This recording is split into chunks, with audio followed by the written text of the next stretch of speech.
السلام عليكم ورحمة الله. شايفين الجمال والحلاوة دي لعشاق البطاطس؟ يلا بينا بقى نعرف ازاي هنعمل بطاطس التحفة دي مع بعض. انا هنا جبت كيلو من البطاطس، قطعتها علشان تتسلق. بعد ما اتسلقت بقى ابدأ احط التوابل بتاعتي. طبعا الاول احط معلقة او معلقتين سمنة او زبدة على حسب الموجود، شوية ملح، شوية فلفل اسود، على حسب طبعا الكمية برضو اللي موجودة. وهبدأ اهرسهم علشان السمنة تسيح مع سخونة البطاطس. بعدين برضه كان عندي شوية شبت وبقدونس كده هحطهم، بيديلها طعم ولون حلو جدا. تمام، واكمل هرس في البطاطس لحد لما كله يتجانس مع بعضه والبطاطس تهرس خالص بالشكل ده. تمام. اركن بقى البطاطس وبعدين ابدأ اعمل العصاج بتاعي. هجيب معلقتين من الزيت وعليهم بصلتين مبشورين. تمام، اقلب البصلة كده لحد لما لونها يصفر وتدبل. وبعدين بقى احط الفلفل الالوان، عندي فلفل احمر على اصفر كده، يديلها طعم ولون حلو قوي. اقلبهم مع بعض برضو لغايه لما يتبلوا كده شويه.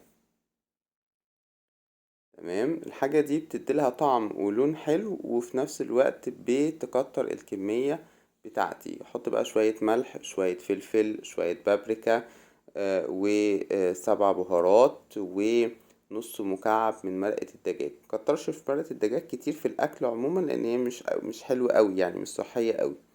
تمام، بس هي بتديها طعم. انا فين وفين لما بحط مرقة الدجاج. المهم نقلب بقى كويس لحد لما كله يتجانس. واحط ازيد من ربع كيلو من اللحمة. انا مش هحتاج الكمية دي كلها من اللحمة او من العصاق في الوصفة بتاعتي، بس انا بحب اعمل بزيادة علشان بشيلها في الفريزر لأي بقى زنقة او اي طوارئ. اعمل مكرونة سريعة كده او اعمل اي حاجة سريعة بينفعوني. المهم هنقلب واحط عليهم معلقتين من الصلصة دي اللي احنا كنا عاملينها في فيديو الصلصة. هبقى اسيب لكم الرابط بتاعها. كل حاجة بنعملها في البيت زي ما احنا متفقين. اقلب بقى كويس بعد كده و لغاية لما كله يتجانس مع بعضه. وبعد كده يعني هسيبها بقى تستوي اكتر مع بعض، اغطيها واسيبها تستوي مع بعضها. تمام، 5 دقايق كده وارجع لها تاني. بعد ما عدوا ال5 دقايق بقى، شايفين الجمال والحلاوة كله؟ الصوص بتاعها بقى تحفة ازاي. وطبعا مش عايز اقول لكم بقى الريحة عاملة ازاي واكيد الطعم تحفة. تمام، هبدأ بقى خلاص اطفي عليها واجيب بقى البطاطس بتاعتي. على كف ايدي كده اعملها مدورة واعملها حفرة في النص.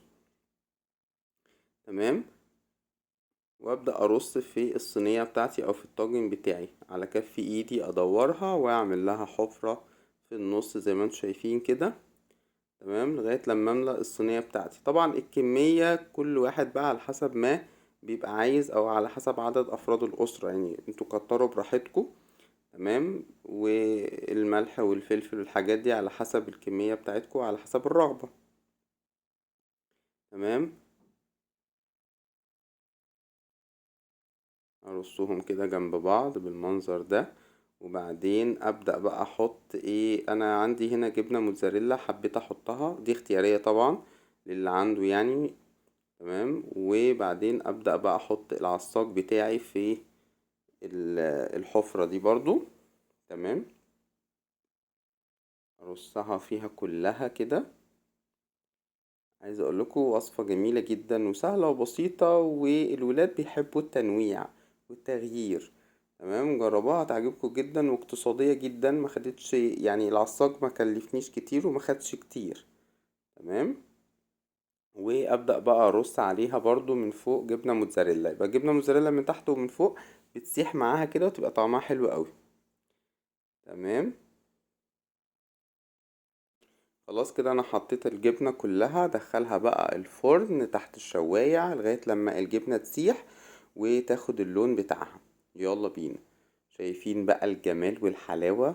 حاجة بجد جميلة جدا واقتصادية وسهلة وبسيطة وتغيير للولاد وطعمها هيعجبكم جدا. جربوها هتدعولي ان شاء الله. مستني بقى رأيكم في التعليقات. ودعموني بقى بلايك وشير واشتراك في القناة لأول مرة يشوفنا ان شاء الله.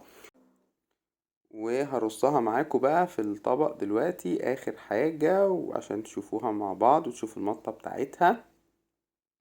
حاجة بجد تحفة وجميلة، ريحة مش عايز اقولكوا عاملة ازاي، الطعم جميل جدا.